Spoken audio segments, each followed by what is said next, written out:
చేరువచ్చిన ప్రతి ఒక్కరికి ప్రభువైన యేసుక్రీస్తు నామములో శుభములు. ఒకసారి నిలబడి ఉండగా మనందరికీ బాగా పరిచయం లేఖన భాగం యెహోషువ గ్రంథము 10వ అధ్యాయము.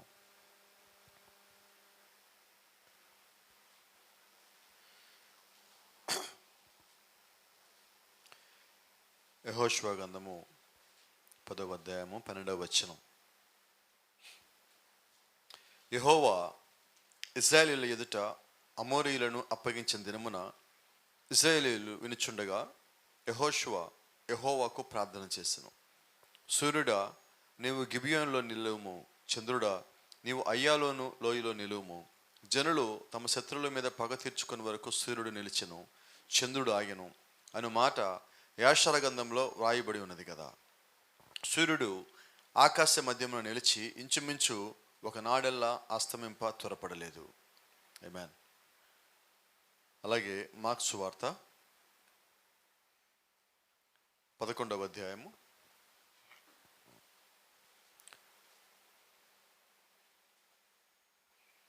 22వ వచనం. అందుకు యేసు వారితో ఇట్లనెను, మీరు దేవుని యందు విశ్వాసం ఉంచుడి. ఎవడైనను ఈ కొండను చూచి నీవు ఎత్తబడి సముద్రంలో పడవేయమని చెప్పి తన మనసులో సందేహింపక తాను చెప్పినది జరుగునని నమ్మిన ఎడల వాడు చెప్పినది జరుగునని మీతో నిశ్చయంగా చెప్పుచున్నాను. అందుచేత ప్రార్థన చేయనప్పుడు మీరు అడుగుచున్న వాటినెల్లను పొంది ఉన్నామని నమ్మండి, అప్పుడు అవి మీకు కలుగునని మీతో చెప్పుచున్నాను. Praise the Lord. ప్రార్థించుకుందాం. మహాపరిశుద్ధుడా, మహాగణుడా, సర్వాధికారి, సర్వోత్తముడా, నిత్యము నీ యొక్క బిడ్డలతో సుటిగాను తేటగాను స్పష్టంగా మాట్లాడేవాడా, ఈ రాత్రి మరోసారి మిమ్మల్ని రంగం మీద రమ్మని ఆహ్వానించుకుంటున్నాం ప్రభువా. నీ బిడ్డలతో సుటిగా మాట్లాడండి, హృదయాలు సంధించండి, విశ్వాసాలను బలపరచండి, ఆత్మలో బలపరచండి. బలహీనంగా ఉన్న ఆత్మని ప్రభువా నీ యొక్క వాక్యంతో, శక్తితో, బలంతో నింపి మా హృదయాలను ఉజ్జీవింపచేసి నీ రాకడ కొరకు సిద్ధపాటు చేయమని ప్రభువైన యేసుక్రీస్తు నీ నామములో ప్రార్థిస్తున్నాం. ఆమేన్. God bless you. దయచేసి కూర్చుందాం.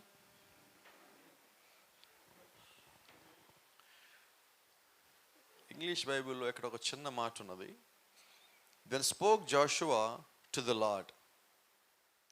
తెలుగులో ఏమున్నదంటే ప్రార్థన చేస్తున్నాను ఉన్నది. ఇంగ్లీష్ బైబిల్ ఏమున్నదంటే దేవుడితో యెహోషువ చెప్పెను. ప్రార్థన చేసినట్టు లేదు, ఇంగ్లీష్లో చెప్పెను అని ఉన్నది. ఈ రెండింటికి తేడా చూడండి. ఇందాక యేసుక్రీస్తు మనం చదివినప్పుడు అక్కడ లేఖనం అంటున్నాడు, అందుకు యేసు వారితో ఇట్లనెను, మీరు దేవుని యందు విశ్వాసం ఉంచుడి. ఎవడైనను ఈ కొండను చూచి నీవు ఎత్తబడి సముద్రంలో పడవేయబడునని చెప్పిన ఎడల, ప్రార్థన చేసిన ఎడల అంటలే ఇక్కడ ఆయన, చెప్పిన ఎడల అంటే ప్రార్థన చేసేటప్పుడు నువ్వు విశ్వాసం కలిగినప్పుడు, నువ్వు ఆ విశ్వాసం బట్టి నువ్వు పలికినప్పుడు దేవుడు కార్యాలు చేస్తాడు. ఆమేన్. ప్రార్థన చేయకుండా విశ్వాసమైన జీవితం నువ్వు జీవించకుండా నువ్వు పలకటం వల్ల అవి కలగవు, నువ్వు పలకటం వల్ల అవి జరగవు. ఎప్పుడు జరుగుతాయి అంటే ముందు నువ్వు దేవుడి పట్ల విశ్వాసం ఉంచి, అక్కడ చాలా జాగ్రత్త చెప్పాడు, మీరు దేవుని యందు విశ్వాసం ఉంచి. ముందు మనం పలకాలంటే ఏం కలిగి ఉండాలి? దేవుని యందు విశ్వాసం ఉంచి, ఆ తర్వాత నువ్వు ఒక ప్రార్థనాపరుడు అయి ఉండి యథార్థమైన జీవితం జీవిస్తూ ఉండి, అప్పుడు నువ్వు పలికినప్పుడు దాన్ని నువ్వు సందేహించకపోయిన ఎడల జరుగును. ఆమేన్. అంటే ఒక పని జరగాలంటే, నోట్లోంచి వచ్చే మాట జరగాలంటే నువ్వు లోపల అంత సిద్ధపాటు కలిగి ఉండాలి. Praise the Lord. దేవుని నామానికి మహిమ కలుగును గాక. సో అక్కడ ఇంగ్లీష్లో బాగుంటుంది, then spoke Joshua to the Lord. అప్పుడు యెహోషువ దేవునితో పలికెను, లేదా ప్రభువుతో పలికెను. ఆమేన్. ప్రభుతో చెప్పెను. సూర్యుడు ఆకాశ మధ్యము నిలిచి ఇంచుమించు ఒక నాడెల్లా అస్తమింప తెరవపడలేదు. యెహోషువ ప్రార్థన చేసిన తర్వాత యెహోషువ సందేహించలా. ఎందుకని సందేహించలేదంటే, యెహోషువ ఆ మాట పలకటానికన్నా ముందు ఐగుప్తులో ఉన్నప్పుడు, దేవుడి ద్వారా పిలువబడినప్పుడు, బయటికి పిలువబడినప్పుడు యెహోషువ వయసు 40 సంవత్సరాలు. కానీ ఈ మాట పలికే సమయానికి యెహోషువ వయసు 80 సంవత్సరాలు దాటింది.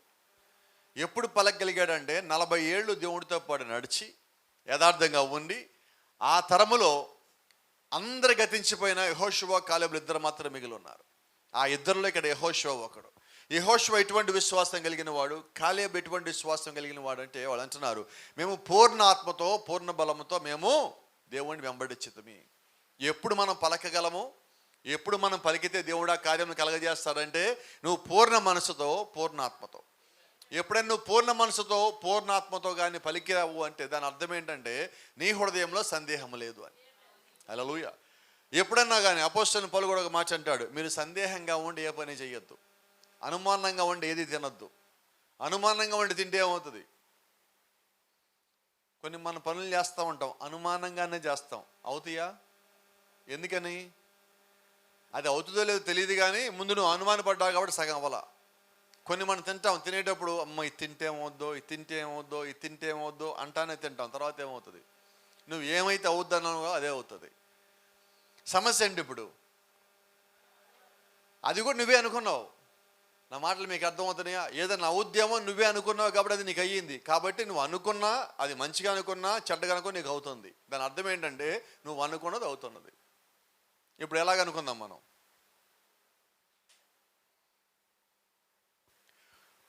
ఎత్తబాటులోకి వెళ్ళాలనుకుందాం. అనుకున్నప్పుడు ఎలాగనుకోవాలా? వితౌట్ ఎనీ డౌట్, ఏమాత్రం సందేహం లేకుండా నువ్వు అనాలన్నమాట.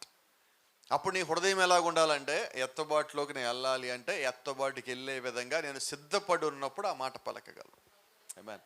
See, according to Bible says that the hour has come. Bible అంటుంది ఆ గడియ వచ్చి ఉన్నది.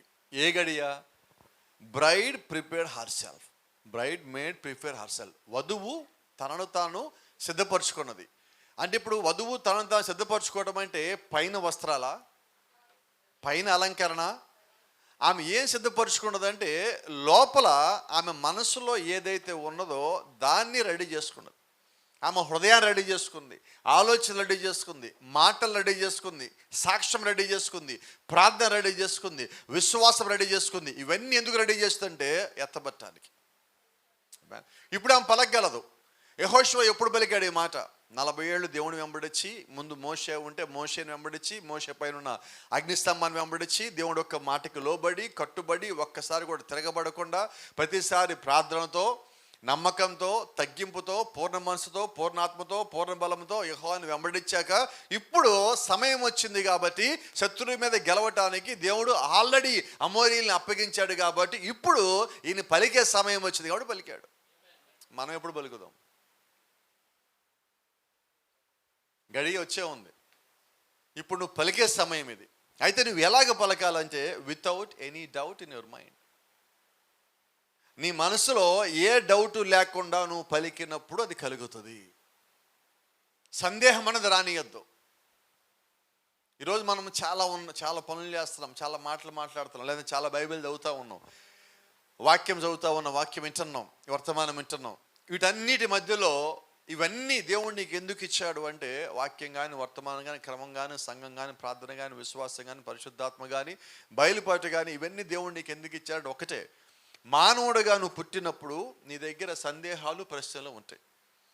ఆ సందేహాలు, ప్రశ్నలు తీసేయటానికి దేవుడు నీకు అన్నీ ఇచ్చాడు. అవునా? ఒకసారి చూద్దాం, యోహాను సువార్త 14:20 ఏమున్నదో.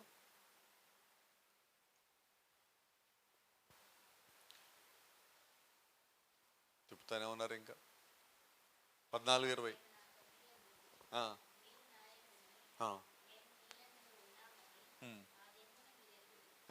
ఏ దినమున? ఆ దినమున. అక్కడున్నప్పుడు ఆయన చెప్తున్నాడు ఏంటంటే, ఒక దినం వస్తుంది, ఆ దినమున నా యందు తండ్రి, తండ్రి యందు నేను, మీ యందు నేను, నా యందు మీరున్నారు, మీరు దిగుదురు. బైబిల్ అంటుంది ఆ దినం ఈ దినమే అంటున్నది. అంటే ఇప్పుడు దేవుడు ఇప్పుడు ఎక్కడ ఉన్నట్టు? సరిపోట్లే కదా ధైర్యం. ఎక్కడున్నాడు దేవుడు? నా యందు, వధువు యందు. బ్రైడ్, వధువు తనను తాను సిద్ధపరచుకున్నది. ఎలా సిద్ధపరచుకుందంటే క్రీస్తుతో అలంకరించబడి, వాక్యముతో అలంకరించబడి సిద్ధపరచుకున్నది. ఇప్పుడు ఆమె భూ సంబంధమైన వ్యక్తి కాదు. ఇప్పుడు ఆమె ఏమై ఉన్నదంటే వాక్యముతో నింపబడిన వ్యక్తి అయి ఉన్నది. అంటే ఇప్పుడు వాక్యంతో నింపబడితే ఏం కలిగి ఉంటావంటే ప్రథమంగా నువ్వు కలిగి ఉండేది విశ్వాసము. Praise the Lord. హిందువుల్లో ఉన్నప్పుడు ఒక మాట అంటారు, ఎక్కువగా ప్రార్థన చేసేవాడిని ఒక మాట అంటారు. ఏం మాట అంటే, వాడు అన్నది జరుగుతూ ఉంటే అని ఒక మాట అంటారు, వాక్శుద్ధి ఉంది వాడికి అంటారు. వినేమంటారు మీరు ఆ పేరు ఎక్కడన్నా విన్నారా? ఏంటి వాక్శుద్ధి అంటే? గట్టిగా చెప్పడం, అన్నమాట జరుగుతుంది. ఇప్పుడు బైబిల్ ప్రకారంగా దాన్ని ఏమంటామంటే నువ్వు మూడో ఏడుపులో ఉన్నావు అంటాం. అంటే ఇప్పుడు వధువు ఏ స్థితిలో ఉన్నది? ఇంకోటి ఉన్నది. మీరు ఎవరి దృష్టిలో అని ఒకటి అంతే వాడికి జరిగింది అనుకోండి, అది మంచిది కాదు, చెడ్డదన్నారు, ఇగో నువ్వు పోతావు, నీకు అవుతుంది, నీకు అయితే ఇంతే అవుతుంది అన్నారు అనుకోండి, అది అయ్యింది. అప్పుడు వాడినేమంటావు? అంటే చాలు అంటాం. ఇక్కడ ఏంటంటే వాక్యానుసారమైనది నువ్వు అన్నప్పుడు, అది జరిగినప్పుడు, అది చేసిన వాడు దేవుడు అన్నోడు కాదు.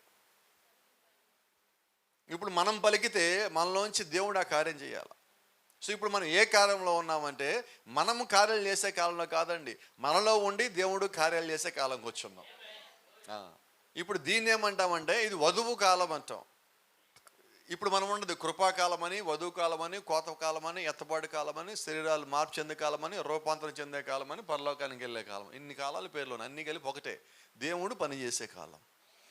అంటే ఇప్పుడు మనం ఎలా ఉండాలంటే యెహోషువ ఎలాగ దేవుడికి లోబడ్డాడో నీవు నేను అలాగ దేవుడికి లోబడాలి.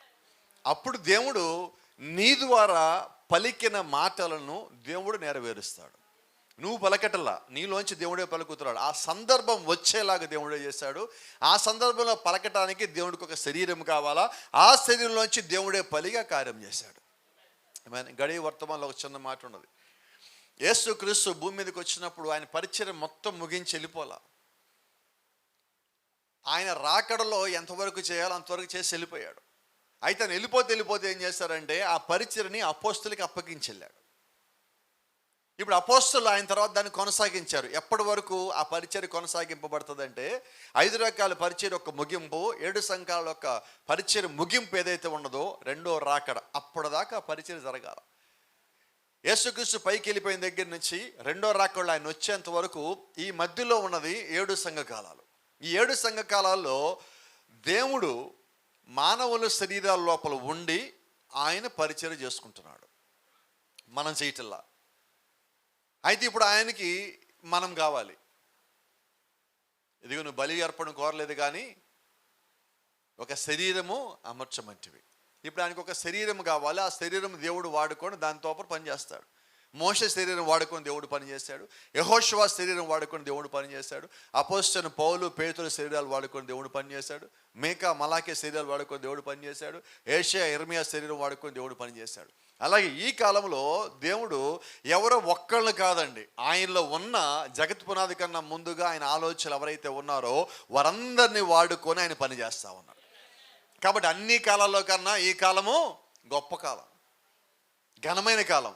అదే సమయంలో దేవుడు ఒక ఆలోచనలో ఉన్నవారి కన్నా, ఈ దినం భూమి మీద నివసించే వారిలో దేవుడు ఒక ఆలోచనలో ఉన్నవారి కన్నా చెడిపోయిన వాళ్ళు కూడా ఎక్కువ మంది ఉన్నారు. కాబట్టి ఈ కాలము అపాయకరమైన కాలము. ఇప్పుడు మనం ఏ కాలంలో ఉన్నాము? అపాయకరమైన కాలము, దేవుడు ఒక కార్యాలు జరిగే కాలము. ఈ రెండింటి మధ్యలో దేవుడు మనల్ని పెట్టాడు. వీటన్నిటి మధ్యలో దేవుడు మనల్ని పెట్టాడు. యెహోషువ చుట్టూ అమోరీలు ఉన్నారు. ఇప్పుడు యెహోషువ అక్కడ ఉన్నాడు. యెహోషువ లోపల దేవుడు ఉన్నాడు. వాళ్ళు గెలవాలంటే చీకటి పడకూడదు. అమోరీల మీద ఇజ్రాయెల్ గెలవాలంటే చీకటి పడకూడదు. చీకటి పడకూడదంటే సూర్యుడు కిందకు దిగకూడదు. సూర్యుడు దేవుడు యొక్క సృష్టి. దేవుడు యొక్క సృష్టిని ఆపేవాడు ఎవడు ఉన్నాడా? మనిషి ఆపగలడా? ఆపలేడు. ఒకవేళ ఆపాలంటే దేవుడే ఆపాల. అందుకని ఇప్పుడు యెహోషువ సూర్యుడితో బలకెట్టల్లా, చంద్రుడితో బలకెట్టల్లా, దేవుడితో బలుగుతున్నాడు. దేవుడు చెప్తున్నాడు, సూర్యుడా ఇక్కడ ఆగిపోవాలా, చంద్రుడా ఇక్కడ ఆగిపోవాలా అని దేవుడితో నేను మాట్లాడుతున్నప్పుడు సూర్యుడు ఆగిపోయాడు, చంద్రుడు ఆగిపోయాడు. కారణం ఏంటంటే సృష్టిని ఆగమని చెప్పే అధికారం యెహోషువ కలిగి లేడు, దేవుడు కలిగి ఉన్నాడు. ఆమేన్. ఇప్పుడు ఇక్కడ యేసుక్రీస్తు కొత్త నిబంధనలో మాట్లాడుతున్నాడు. ఈ కొండ పెకిలించబడి సముద్రంలో పడేయను గాక. ఈ కొండ ఎవరు సృష్టించారు? సూర్యుడు ఎవరు సృష్టించారు? సముద్రం ఎవరు సృష్టించారు? చంద్రుడిని ఎవరు సృష్టించారు? ఇక్కడ మీరు గమనిస్తే సూర్యుడిని చంద్రుడిని ఆగిపోమని చెప్పింది ఎవరు? యెహోషువ చెప్పాడు. అయితే యెహోషువలోంచి దేవుడే చెప్పున్నాడు. ఆమేన్. ఇప్పుడు ఈ కొండని పెకిలించబడి అక్కడ పడేయబడును గాక అని చెప్పింది ఈ కాలానికి సంబంధించినది. ఆయన అంటున్నాడు, ఆ దినము మీ నన్ను ఎరుగుదురు, నా యందు మీరు, మీ యందు నేను ఉన్నామని. ఆ దినము అనగా ఈ దినము క్రీస్తు ఆయన యొక్క శరీరంలోకి వచ్చిన దినం ఇది. ఆయన యొక్క శరీరం అనగా సంఘము. అపోస్తలుడైన పౌలు మాట్లాడుతున్నాడు, తన శరీరం అనే సంఘము క్షేమాబుద్ధి కలుగుటకై దేవుడు కొంతమందిని ప్రవక్తలుగాను, అపోస్తలుగాను, ప్రవక్తలుగాను, సువార్తికులుగాను, కాపర్లుగాను, ఉపదేశకులను పెట్టున్నాడు. ఆయన ఎందుకని పెట్టాడు? ఆయన శరీరం అంటే క్రీస్తు నివాసము చేశాడు.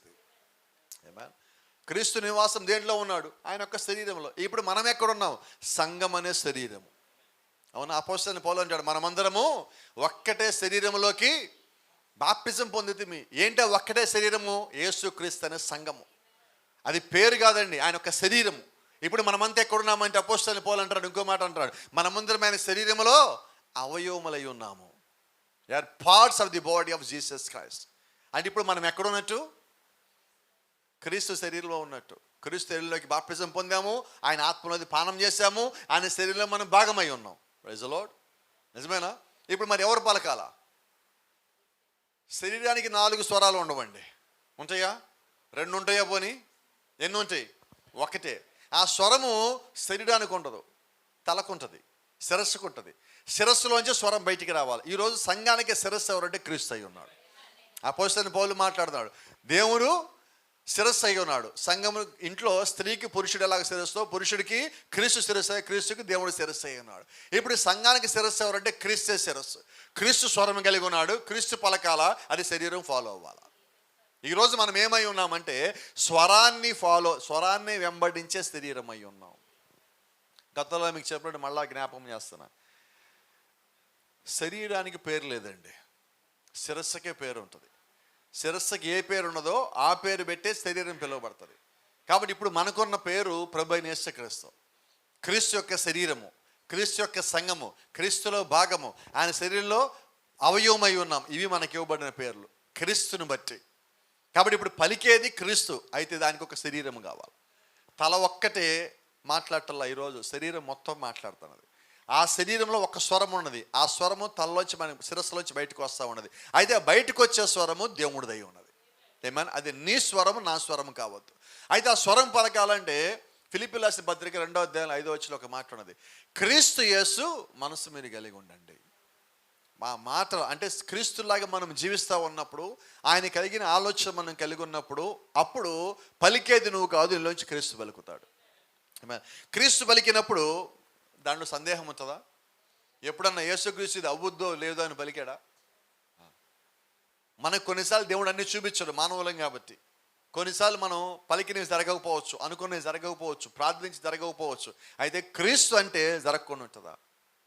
ఎందుకంటే ఆయన అనటానికైనా ముందే దాన్ని ఎరుగుంటాడు. అవునా? మనం కొన్నిసార్లు అనటానికైనా ముందు అదేంటో తెలియదు, కానీ దేవుడికి అన్నీ తెలిసిన తర్వాతే ఆయన మాట్లాడతాడు. ఆయన ఎంత గొప్ప దేవుడు, ఎంత దూర ఆలోచన కలిగిన దేవుడు అంటే, జగత్ పునాది కన్నా ముందుగానే ఆయన ఒక ఆలోచనలో గొర్రెపిల్ల వధించబడింది. భూమి మీదకి ఇంకా పాపం రాలా, మనిషి పడిపోలా, సృష్టించలా, సూర్యుడు రాలా, చంద్రుడు రాలా, నక్షత్రం రాలా, మనిషి రాలా, ఏ ఒక్కరు రాకముందే ఆయన ఆలోచనలో గొర్రెపిల్ల వధించబడింది. అంటే సృష్టి అయిన తర్వాత 6వ దినం మానవుడు వచ్చిన తర్వాత 3వ అధ్యాయంలో ఆదామవ్వ పడిపోయిన తర్వాత వాళ్ళు బయటికి పంపించబడిన తర్వాత వాళ్ళు మళ్ళీ లోపల తేటం కొరకు దేవుడే కింద దిగి వచ్చి రక్తం కాల్చేంత వరకు దేవుడు సృష్టి కన్నా ముందే ఆలోచన చేస్తున్నాడు. ఎంత దూరం ఆలోచించాడు దేవుడు. కాబట్టి ఆయన ఒక మాట పలికినప్పుడు దాంట్లో సందేహం ఉంటుందా? అవునా? మరి మనం పలికితే పని అవుతుందా? చెప్పండి, ఏమంటాం? ఎస్సా నోనా? ఎస్ నో, ఈ రెండు కాక ఇంకొకటి ఉంటుంది మన దగ్గర సమాధానం. అయితే అవ్వచ్చు, కాకపోతే కాకపోవచ్చు. ఇప్పుడు నేను అంటున్నా, ఇప్పుడు నువ్వు ఏ ఆత్మ కలిగి ఉన్నావు? ఎస్సా నోనా? దాంట్లో తెలిసిపోవాలి మన ఆత్మ ఏంటన్నది. ఇప్పుడు యెహోషువ దేవుణ్ణి ఏమడుగుతున్నాడు? ప్రభువా, నీకు వీలైతే, నీకు కుదిరితే సూర్యుని కాసేపు ఇక్కడ ఆపు, చంద్రుని కాసేపు ఇక్కడ ఆపు. సూర్యుడా, నువ్వు కూడా నన్ను చూడు, నా పరిస్థితి చూస్తున్నావు కదా, నా కష్టం చూస్తున్నావు కదా, నా బాధ చూస్తున్నావు కదా, మేము గెలవాలి, అమూల్యమైన గెలవాలి, కాసేపు నువ్వు కూడా ఆగరాదా, నా మీద జాలి చూపించరాదా అన్నాడా? రిక్వెస్ట్లు లేవు, బ్రైడ్కి రిక్వెస్ట్లు లేవండి, ఆర్డర్లు ఒక్కటే ఉన్నాయి. నువ్వు దాన్ని ఎరిగినప్పుడు నీ స్థానంలోకి నువ్వు వచ్చాక ఆ మాట పలకాలి. ఈరోజు వర్తమానం తీసుకొచ్చి ఏం చేస్తుందంటే, నిన్ను నీ స్థానంలో పెట్టినది. యెహోషువని యెహోషువ స్థానంలో పెట్టింది ఆ గడియ వర్తమానం. మోషేని మోసే స్థానంలో పెట్టింది ఆ గడియ వర్తమానం. ఈరోజు నిన్ను నీ స్థానంలో క్రీస్తులో నిలబెట్టింది ఈ గడియ వర్తమానం. వర్తమానం వచ్చి ఏం చేస్తుంటే నువ్వెవరో చూపిస్తుంది, నువ్వేంటో నీకు తెలియజేస్తుంది, నీ స్థాయి ఏంటో నీ స్థానం ఏంటో తెలియజేస్తుంది. ఆ తర్వాత నువ్వు ఏం చేయాలో నీకు బోధపడుతుంది. Praise the lord. ఈరోజు మనం ఆ స్థితికి వచ్చి ఉన్నామండి. ఈరోజు దేవుడు అన్నీ చేయటంలా, దేవుడు అన్నీ మన ముందు పెట్టి మనల్ని చేయమంటున్నాడు. అయితే మనం ఏమంటున్నాం? ప్రభువా నువ్వు చేయి అంటున్నావు. యెహోషువ ముందు సూర్యుడు ఉన్నాడు, యెహోషువ ముందు చంద్రుడు ఉన్నాడు. వాళ్ళిద్దరిని ఆగమని దేవుడు చెప్పలా. యెహోషువ నువ్వు ప్రార్థన చేయి, వాళ్ళిద్దరు నేను ఆపుతానని దేవుడు చెప్పాడా? ఇప్పుడు పరిస్థితి వచ్చింది, ఈ పరిస్థితిలో యెహోషువ పలుకుతా ఉన్నాడు. మరి ఇప్పుడు నేనంటున్నా, ఈరోజు నీవే ఆ యెహోషువ. ఏం పలుకుతున్నావు? పరిస్థితి వచ్చింది, పలకాలి. ఇప్పుడు సిచ్యువేషన్ ఏదైనా కానీ, అది ఎంత ఘోరంగా ఉన్నా, ఎంత కష్టంగా ఉన్నా, ఎంత అంధకారంగా ఉన్నా, ఎంత భయంకరంగా ఉన్నా, నువ్వు వాక్యానుసారంగా ఉన్నప్పుడు నీకు వ్యతిరేకంగా ఏది జరగదు. అమోరీలు బలంగా ఉన్నారు, పెద్దోళ్ళు బలంగా ఉన్నారు, ఎత్తుగా ఉన్నారు, ఆయుధాలన్నీ కలిగి ఉన్నాయి. వీళ్ళు హైట్ తక్కువగా ఉన్నారు, బలం తక్కువగా ఉన్నది. అయినా కూడా వీళ్ళ పక్షంలో దేవుడు ఒక్క స్వరం ఉన్నది. ఈరోజు అదే దేవుని స్వరము సంఘాన్ని వెంబడిస్తున్నది, అదే దేవుని యొక్క స్వరము సంఘం నడిపిస్తుంది. అదే పరిశుద్ధాత్మ, ఏదైతే పరిశుద్ధాత్మ బైబిల్ రాస్తున్నాడో అదే పరిశుద్ధాత్మ ఈరోజు సంఘముని నడిపిస్తూ ఉన్నాడు. యెహోషువ నడిపించేది అగ్నిస్తంభం అయితే ఈరోజు సంఘాన్ని నడిపించేది అదే అగ్నిస్తంభం. యెహోషువ స్థానంలో ఈరోజు సంఘం వచ్చినది. అదే నిజమైతే యెహోషువ సందేహం లేకుండా పలికాడు, మనమేం పలుకుదాం? See, when you have the mind of Christ, you don't doubt the word. క్రీస్తు యేసు కలిగిన మనసుగా నీవు కలిగి ఉంటే నీవు ఎన్నడూ వాక్యాన్ని సందేహించవు. చూడండి, ప్రాఫిట్ మాట్లాడుతూ ఒక చిన్న మాట, వధువు ఎన్నడూ సందేహించదు. సో ఇప్పుడు మనం ఏ పొజిషన్లోకి వచ్చాం? ఇంకా సందేహించే వాళ్ళగా ఉంటే వధువు కావలేదండి. మరి ఈ గడి అంటుంది వధువు తనను తాను సిద్ధపరచుకున్నది. సిద్ధపరచుకోవటం అంటే సందేహం లేని మైండ్లోకి వచ్చినది, అవునా? కాబట్టి ఇప్పుడు మనం పలికే వాళ్ళగా ఉందామా, సందేహించే వాళ్ళగా ఉందామా? గట్టిగా రాట్లా శబ్దం ఎక్కడ? పలికే వాళ్ళుగా ఉన్నామంటే నువ్వు ధైర్యంగా చెప్పగలుగుతావు మాట. దాంట్లో కూడా సందేహం అవుతుంది. అమ్మో ఏం భాస్కర్ మళ్ళా అంటారేమో, గట్టిగా అంటాడేమో, మనం పలికెత్తే పోలా అనుకున్నట్టుగా నువ్వు పలికితే ఆ పలుకులు చిలక పలుకులే కానీ, ట్రైనింగ్ పలుకులే కానీ, దానివల్ల ప్రయోజనం ఏమీ లేదు. అది ఎలాగ రావాలంటే నీ యొక్క జీవితంలో కుక్కొచ్చి ఇంట్లోకి వచ్చేదో తింటుంది, ఎలా వెళ్ళమంటావు దాన్ని? నీకు ఇది న్యాయమేనా? నీకు ఇది ధర్మమేనా? ఆలోచించు. నేను దాన్ని ఎంత కష్టపడి చేస్తున్నాను, అది నువ్వు వచ్చి దాన్ని తింటున్నావు, ఇది కరెక్టేనా? నువ్వు పోరాదా అనండి. ఈలోపు తింటాం కూడా అయిపోద్ది, మొత్తం వెళ్ళిపోతుంది అది. ఎప్పుడేం చేయాలి? అప్పుడు ఎలా పలుకుతాం మనం? గట్టిగా, చాలా స్పీడ్గా, చేతిలో కూడా ఇసిరేస్తాం. అది పోవాలి అంతేనా? మైండ్ లోపల ఇంకేం లేదు. ఎప్పుడు పోవాలంటే అది మొత్తం తినేలోపే పోవాలి అక్కడి నుంచి.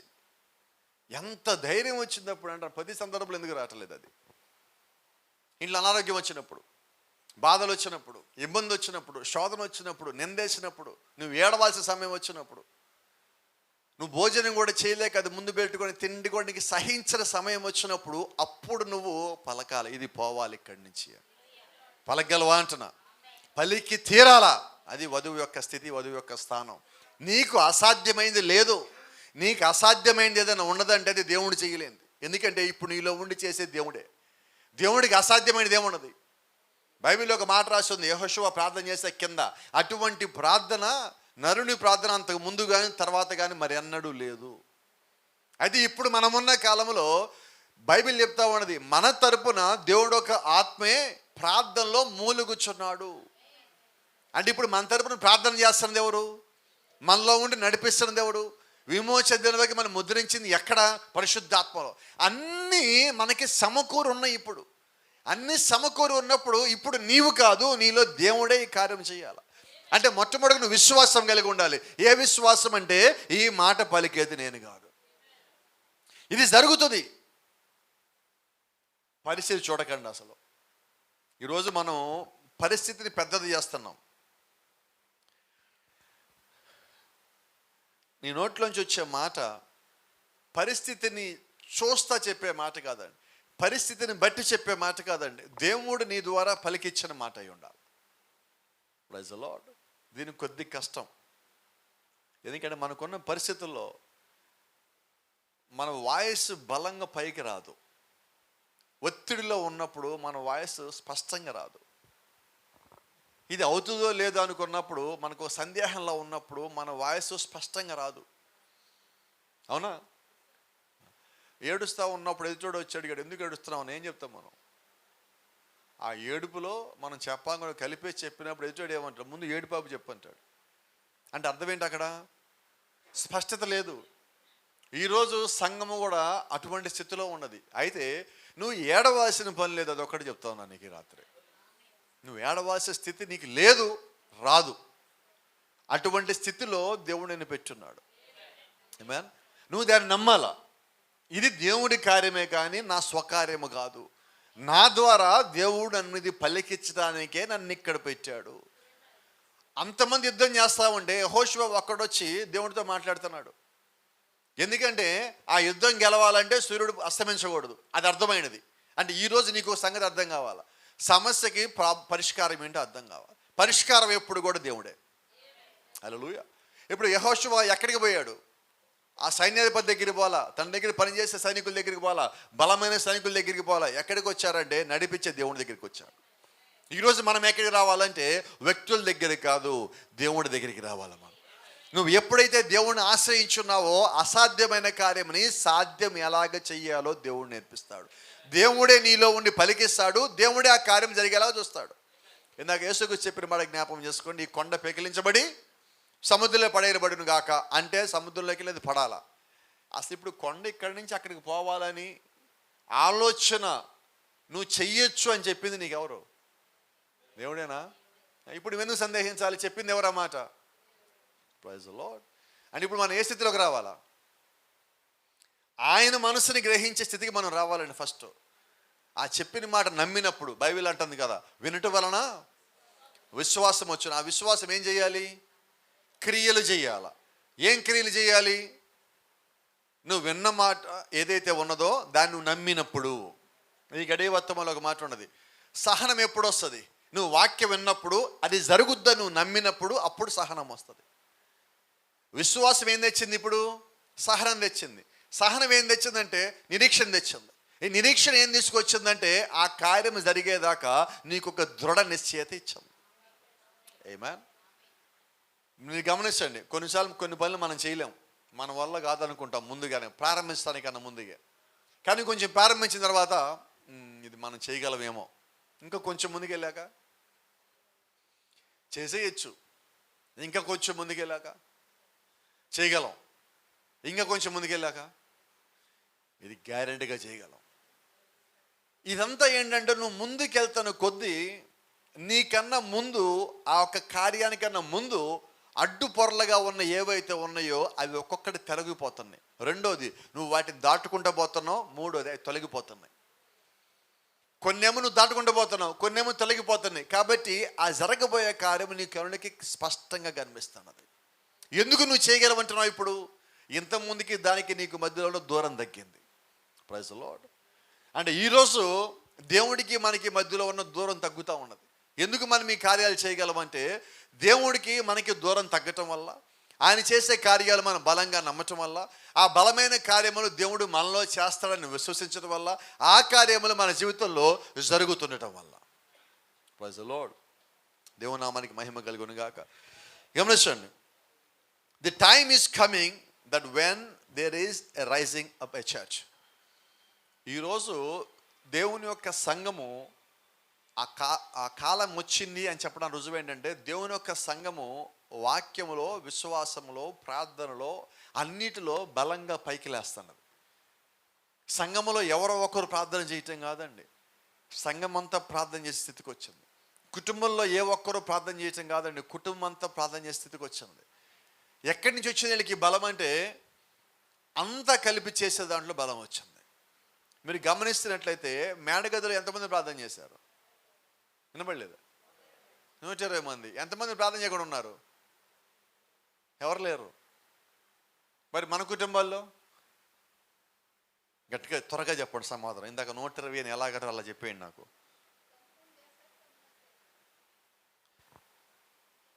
కుటుంబంలో సిస్టర్స్ ప్రార్థన చేస్తూ ఉంటే బ్రదర్స్ మొబైల్ ఫోన్ వాడుతూ ఉంటారు.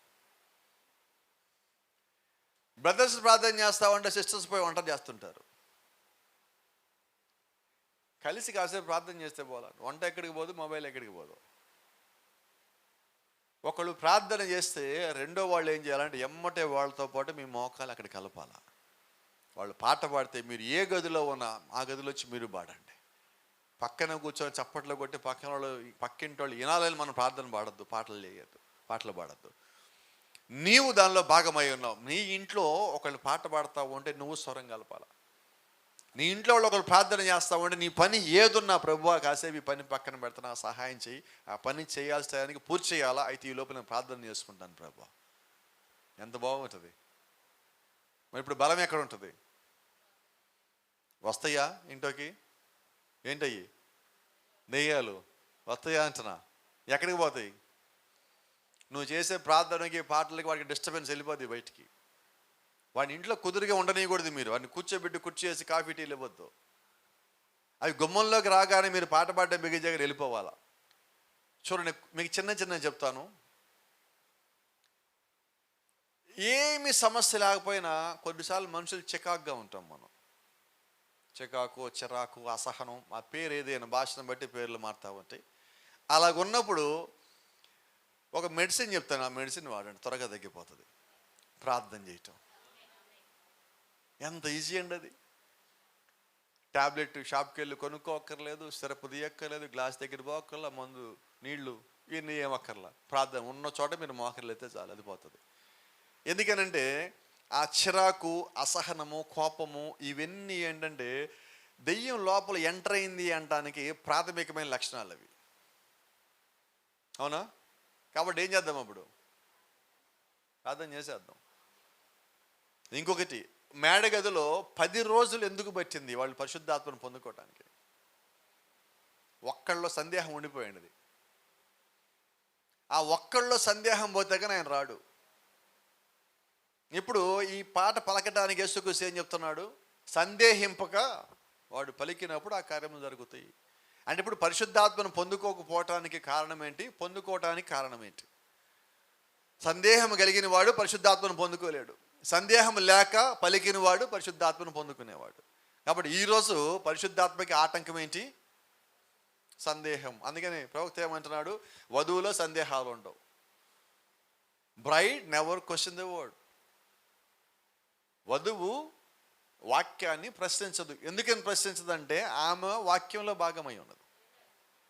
Braid cannot be deceived. వధువు ఎనడు మోసగించబడదు. ఎందుకని మోసగించబడదు? ఆమె వాక్యంలో భాగమై ఉన్నది. ఆమెను ఆమె సందేహించుకుంటే ఇక బైబిల్ ఏమన్నది? క్రీస్తుని క్రీస్తు ఎప్పుడైనా సందేహించుకున్నాడా? క్రీస్తులో ఉన్నవారు కూడా వారు సందేహించరు. ఎందుకని సందేహించారంటే వారి స్థానంలోకి వారు రావటం. ఈరోజు అదే చెప్తా ఉన్నాం. క్రీస్తులోంచి మనం బయటకు వచ్చామని మనకు తెలియాలా? ఇప్పుడు బయటకు వచ్చిన తర్వాత దేవుడు యొక్క వాక్యం మనకు పంపించి మనం తిరిగి మన స్థానంలో పెడుతున్నాడు. నువ్వు నీ స్థానంలోకి వచ్చినప్పుడు నువ్వు ఎక్కడి నుంచి వచ్చావో నువ్వు మళ్ళా తిరిగి అక్కడికి వచ్చేసిన తర్వాత నీ బలం పెరుగుతుంది, నీ శక్తి పెరుగుతుంది. ఇప్పుడు ఆ స్థితిలో ఆ స్థానంలోకి మనం వచ్చున్నాం. Praise the Lord. See message చెప్తా ఉన్నాను. We have got to get out of the old slow church condition. That's where we are in. ఈరోజు మనం ఎటువంటి స్థితిలోకి వెళ్ళిపోయి ఉన్నామంటే ఒక చల్లబారి స్థితిలోకి పోతున్నాం. పాత స్థితి అది. ఏ స్థితి అంటే కదలలేని స్థితి. సంఘం ఎప్పుడు ఎలాగుండాలంటే మంట మండుతూ ఉండాలి. వాక్యంతో మండాలా, ప్రార్థనతో మండాలా, విశ్వాసంతో మండాలా, దేవుని యొక్క కార్యములతో మండాలా. దేవుని యొక్క వరములు సంఘములో కదలాడుతూ ఉన్నప్పుడు వాటి ద్వారా సంఘం నిత్యం మండుతూ ఉండాలి. ఆ మంట ఎక్కడ ఉందో దేవుడు అక్కడ ఉంటాడు. వాళ్ళు ఎంఐ మార్గంలో వెళ్తూ ఉన్నప్పుడు బైబిల్ చెప్తా ఉన్నది, క్రీస్తు వాళ్ళ మధ్యలోంచి వెళ్ళిపోయిన తర్వాత వాళ్ళు మాట్లాడుకుంటే ఇలాగ అంటున్నారు, ఆయన మనం ఎంఐ మార్గంలో వస్తూ ఉన్నప్పుడు మనతో మాట్లాడుతుంటే మన హృదయములు మండలేదా? ఎప్పుడన్నారు వాళ్ళు? అప్పుడు వారి కన్నులు తెరవబడినప్పుడు. వారి కన్నులు తెరవబడినప్పుడు ఆయన ఎవరో గ్రహించారు. సమరయ స్త్రీ కన్నులు తెరవబడినప్పుడు ఆమె వచ్చిన ఆయన ఎవరో గ్రహించింది. పౌలు కన్నులకున్న పొరలు తొలగిపోయినప్పుడు ఆయన ఎవరో గ్రహించగలిగాడు. ఈరోజు సంఘానికి ఉన్న పొరలు కూడా పోయినప్పుడు క్రీస్తుని గ్రహించగలిగినప్పుడు సంఘం యొక్క హృదయం మండేదిగా ఉంటుంది. క్రీస్తులో నువ్వు స్థాపించబడి ఉన్నావు, క్రీస్తులో మంచం మండేవాడిగా ఉన్నావు. దేవుని యొక్క కార్యములు నీ యొక్క జీవితంలో జరగాలని దేవుడు ఆశపడతా ఉన్నాడు. Praise the Lord. గమనించు, step out and launch out. దాని నుంచి నువ్వు బయటికి అడుగుపెట్టు. ఏ స్థితి? చల్లబారిన స్థితిలో నుంచి. వాక్యం వింటున్నాం, కొద్దిమందిని మనం గమనిస్తున్నట్టు వాక్యం వింటా ఉన్నాం, వాక్యం విన్న వాళ్ళ నుంచి ఎటువంటి కదలిక ఉండదు. ఎందుకు ఉండదు? ఏంటి కారణం?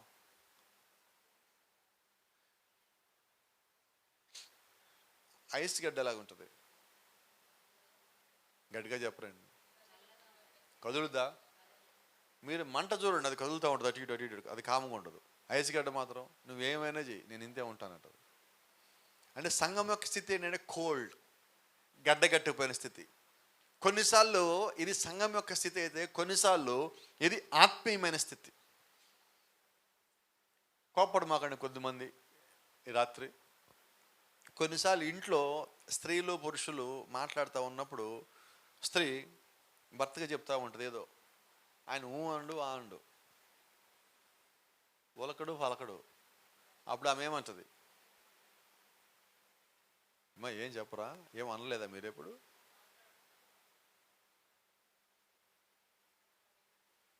ఒక వ్యక్తి నేను ఇక్కడ మాట్లాడతా, నీకు తెలుస్తుందా? అదేనా స్టార్టింగ్ మాట? తర్వాత సమాధానం చెప్పవా నువ్వు? ఉలకవా పలకవా? రాయిలాగున్నావు, గడ్డగట్టుకుపోయావు. సంఘ స్థితి కూడా అదే. పరిశుద్ధాత్మ వచ్చినప్పుడు, పరిశుద్ధాత్మ మాట్లాడుతూ ఉంటే మనం కదలలేని స్థితికి వస్తాయి. కుటుంబంలో సమస్య కూడా మేము చెప్తాను. ఎందుకు ఆయన కదలటం లేదు? ఎందుకు ఊ అంటలా ఆయన అంటలా?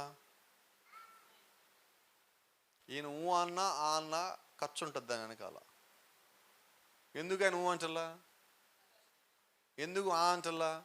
భవిష్యత్తు ఆలోచన చేసుకుని ఇప్పుడు ఊ అన్న నోటి తెచ్చిన అక్కడిని తప్పు అవుతుంది, ఇక్కడిని తప్పు అవుతుంది. ఎందుకు లేదు? కాముకుంటే పోయి కాసేపు తిట్టుకుంటుంది, పర్వాలేదు.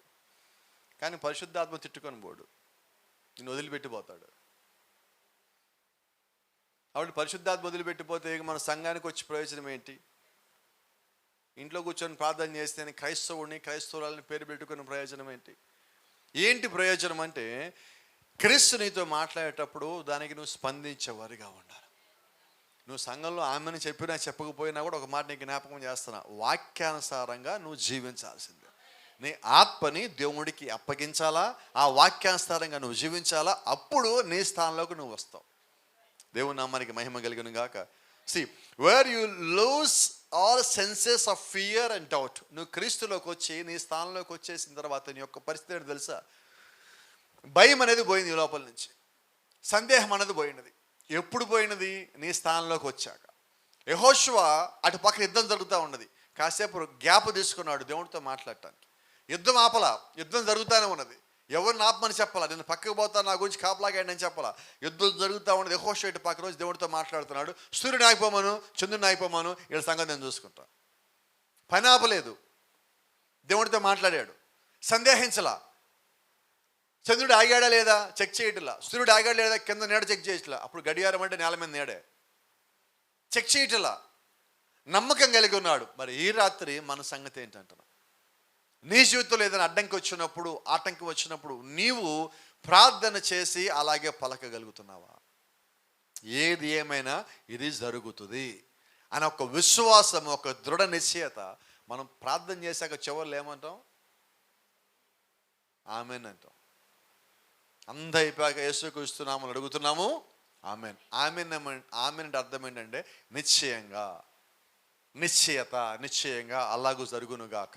ఇప్పుడు దాకా నేను ప్రార్థించింది యేసుక్రీస్తు నామములో జరుగునుగాక. ఆమేన్ అంటే జరుగునుగాక, అలాగ జరుగునుగాక. అంటే ఇప్పుడు లాస్ట్ మనం ఏమన్నాం? అలాగ జరుగునుగాక అనేసాం. అలాగ జరుగునుగాక అన్నాక మనం సందేహిస్తే మనం అన్నది మనమే నమ్మలా. కాబట్టి ఒక క్రైస్తవుడికి ఏం చేద్దాం ఈ రాత్రి నుంచే? గట్టిగా out there where all things are possible. అసాధ్యమైనవన్నీ కూడా నువ్వు నమ్మినప్పుడు దేవుడు సాధ్యం చేయగల సమర్థుడు. అంతకుముందు సూర్యుడిని ఎవరు నాపారా? చంద్రుడిని ఎవరు నాపారా? మరి ఇప్పుడు పలికేటప్పుడు జాషువా ఏమనుకోవాలా? అంతకుముందు ఎవరు ఆపలా కదా, ఇది అవుద్దో లేదో. చెక్కింగ్ చేయలేదండి దేవుడిని, కన్ఫర్మేషన్ చేసుకున్నాడు. ఇన్ఫర్మేషన్ దేవుడికి ఇచ్చేశాడు, కన్ఫర్మేషన్ చేసుకున్నాడు. అక్కడి నుంచి వెళ్ళిపోయి ఆయన పనులు ఆయన ఉన్నాడు. దేవుని నామానికి మహిమ కలుగును గాక. You have got your sail set towards heaven. ఈరోజు నీ యొక్క పడవ ప్రయాణం ఎక్కడికంటే నేరుగా పరలోకానికి.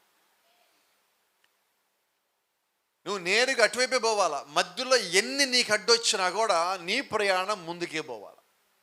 వచ్చినవి, అడ్డొచ్చినవి, ఇబ్బందులు పెట్టినవి, శోధనలకు గురి చేసినవి, అవి వస్తానే ఉంటాయి, పోతానే ఉంటాయి. కానీ నీ ప్రయాణం ఎక్కడ ఆగద్దు. నా ప్రయాణం ఇంక అయిపోయినది, ఇక్కడ ఆగిపోయా, నా జీవితం ఇంతే అనే స్థితికి నువ్వు ఎన్నడూ రావద్దు. ఎందుకంటే నీ గమ్యము పరలోకమై ఉన్నది. పరలోకం చేరేదాకా, పరలోకంలో నీ స్థానం నీకు కన్ఫర్మేషన్ అయ్యేదాకా నువ్వు ముందుకు సాగుతానే ఉండాలి. నువ్వు నీ స్థితిలోకి, నీ స్థానంలోకి వచ్చేంత వరకు, క్రీస్తు నీలోకి వచ్చాడు, దేవుడు యొక్క ఆత్మ నీవు పొందుకున్నావు అనే ఒక నిశ్చయంత నీకు వచ్చేంత వరకు నీ ప్రయాణం ముందుకే పోతా ఉండాలి. దేవుని నామానికి మహిమ, ఘనత, ప్రభావం కలుగును గాక. Nothing can stir you no way. నువ్వు దేవుడి వైపు నీ యొక్క పడవ లేకపోతే నీ యొక్క నావ దేవుడి వైపు వెళ్తా ఉన్నప్పుడు దాన్ని కదపగలిగే తరంగము, అలలు ఏది కూడా దగ్గరికి రాలేవు. ఎలాగంటారా? పాత నిబంధనలో మనం చూస్తున్నాం, నోవాహు ఓడలో వెళ్తున్నప్పుడు భూమి మీద మొత్తం జలప్రళయం, అలలు అన్నీ కమ్మేస్తున్నాయి. అయితే నోవాహు ఓడ మాత్రము తీరం చేరింది. ఎందుకంటే నోవాహు ఓడని కట్టమని చెప్పిన వాడు దేవుడు. ఆ ఓడని ఒడ్డు చాల్చాల్సిన బాధ్యత దేవుడిది. ఎందుకంటే ఆ ఓడలో ఉన్న వాళ్ళని దేవుడు పిలుచుకున్నాడు కాబట్టి. మరి ఈరోజు ఈ భూమి మీద, ఈ కలుషితమైపోయిన ఈ భూమిలో కూడా దేవుడు కొద్దిమంది పిలుచుకున్నాడు, ఏర్పరచుకున్నాడు. ఆ ఏర్పరచుకున్న వారి ప్రయాణం మొత్తము సజావుగా, సంపూర్ణంగా సాగిపోయేంత వరకు దేవుడే తోడుగా ఉండాలి. ఐగుప్తులోంచి దేవుడు వాళ్ళని పిలిచాడు. పిలిచింది 20 లక్షల మంది. అయితే ఏర్పరచబడిన వారు ఇద్దరు. ఆ ఇద్దరు కనాను చేరేంత వరకు బాధ్యత దేవుడిది. దేవుని నామానికి మహిమ కలుగును గాక. కొంచెం ముందుకు వెళ్తున్నాను ఇక్కడి నుంచి. You are gone that way, that's all, nothing can harm you.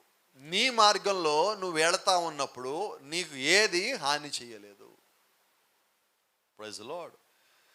That's the kind of a church it's going to be. ఈరోజు మనం కలిగి ఉన్న దేవుని యొక్క సంఘము అటువంటి స్థితిలోకి రావాల్సి ఉన్నది. ఇంకా మనం ఆ సంగతి, ఈ సంగతి, అది ఇది అని మనం ఉన్నామంటే నువ్వు పరిపూర్ణమైన స్థితిలోకి రాలా. పరిపూర్ణతలోకి రావాలని దేవుడు సకల ఏర్పాట్లు నీ కొరకు చేస్తున్నాడు. ఆ ఏర్పాట్లు నీ ముందే ఉన్నాయి, ఇంకా మాట్లాడితే నీ లోపలే ఉన్నాయి. ఇప్పుడు నీ లోపల ఉన్న ఆ సంగతులు నువ్వు నమ్మాలా, దేవుడు నీకు ఇచ్చిన వాక్యాన్ని నమ్మాలా, దేవుడు నీకు ఇచ్చిన వర్తమానం నమ్మాలా, దేవుడు నీకు ఇచ్చిన సమస్త నమ్మి నువ్వు దాని ప్రకారంగా జీవిస్తున్నప్పుడు అప్పుడు నువ్వు సందేహం లేకుండా పలకగలుగుతావు. Praise the Lord. One of these days according to the Bible, ఈరోజు ఈ రాబోయే దినముల్లో ఏదో ఒక దినముల్లో సంఘము తన యొక్క స్థితి స్థానంలోకి వచ్చిన తర్వాత సంఘము పలికే స్థితికి వస్తుంది. కొన్నిసార్లు మనమందరం ప్రార్థన చేస్తున్నప్పుడు మీకు అందరూ కూడా జ్ఞాపకం ఉన్నది, ఎంతమందికి ఎన్ని సమస్యలు తీరిపోయినాయి అన్నది. అది ఏ రకమైన సమస్య అయినా కూడా ప్రార్థించినప్పుడు, మొరపెట్టినప్పుడు దేవుడు వాటిని తీర్చేశాడు. అది ఏ స్థితి అంటే సంఘము ప్రార్థిస్తే దేవుడు కార్యాలు చేస్తాడు అని సంఘము నమ్మింది కాబట్టి దేవుడు ఆ కార్యాలు చేశాడు. ఆమేన్. ఇప్పుడు సంఘం నుంచి కొంచెం మనం సపరేట్ అవుదాం. ఎక్కడి వరకు సపరేట్? కుటుంబానికి సపరేట్ అవుతాం. ఇప్పుడు కుటుంబం అంతా ఏం నమ్మాలా? ఈరోజు మనం గమనిస్తున్నాం, కుటుంబంలో ఒకళ్ళు ప్రార్థిస్తుంటే మిగతా వాళ్ళు ఎగతాళి చేసేవాళ్ళుగా ఉన్నారు.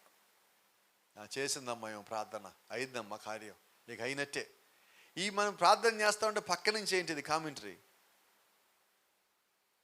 అయితే గమనించు, ఎవడు ఎన్నన్నా నీ ప్రార్థనలో, విశ్వాసంలో మార్పు రావద్దు. నిన్ను ఎవడన్నా డిస్కరేజ్ చేశాడా, అది నీకు ఎంకరేజ్మెంట్ లాగా ఉండాలి ప్రార్థన చేయటానికి. ఇంకా బలం తెచ్చుకో, ఇంకా విశ్వసించు. ఎందుకంటే అవిశ్వాసులను కూడా దేవుడు విశ్వాసుల ప్రార్థన ద్వారా ఆకర్షించగలడు. అంతేనా? శద్రకు, మేషకు, అబేద్నెగోలు మంటల్లో పడేసినప్పుడు ఆ రాజు అవిశ్వాసి, మంత్రి అవిశ్వాసి. అవిశ్వాసి అయిన రాజుకి, మంత్రికి శద్రకు, మేషకులు మంటలు పడేసిన తర్వాత ఆ మంటల్లో ఉన్న 4వ వ్యక్తి కనిపించాడు. అవునా? 4వ వ్యక్తి దేవుడే. ఇప్పుడు 4వ వ్యక్తి ఎలా కనిపించాడు? వాళ్ళిద్దరు అవిశ్వాసులుగా.